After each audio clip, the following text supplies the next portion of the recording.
જય ગુરુદેવ, જય મહાદેવ બધાને। આજનો શ્લોક છે કે વિદ્યા દદાતિ વિનયમ, વિનય દદાતિ પાત્રતામ, પાત્રતામ ધનમ આપનોતિ, ધનાત ધર્મ સ્થિત સુખમ। કે બાળકને વિદ્યા પ્રાપ્ત થાય એટલે એ વિદ્યાથી વિનય પ્રાપ્ત થાય છે। વિદ્યા દદાતિ વિનયમ, લોકોનું માન સન્માન કેમ જાળવવું, જીવન કેવી રીતે જીવવું, એ બધું વિનયમાં આવે છે।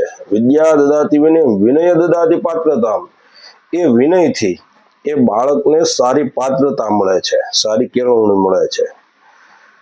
પાત્રતામ ધન વાપનોતી, એની જેવી પાત્રતા હશે એવું જ એની પાસે ધન આવશે, એવા વ્યક્તિઓ ભેગા થશે। પાત્રતામ ધન વાપનોતી, ધનાત ધર્મ તત સુખમ, એવું ધર્મ આવશે અને એ સારા ધનથી ધનનો ધર્મમાં આશ્રય કરી અને પોતાનું જીવન વ્યતીત કરે। એ જ વિદ્યા સાચી।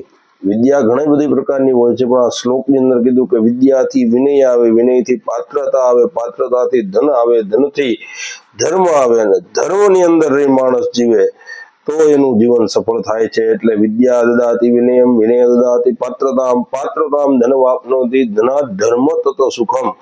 જય ગુરુદેવ, જય મહાદેવ।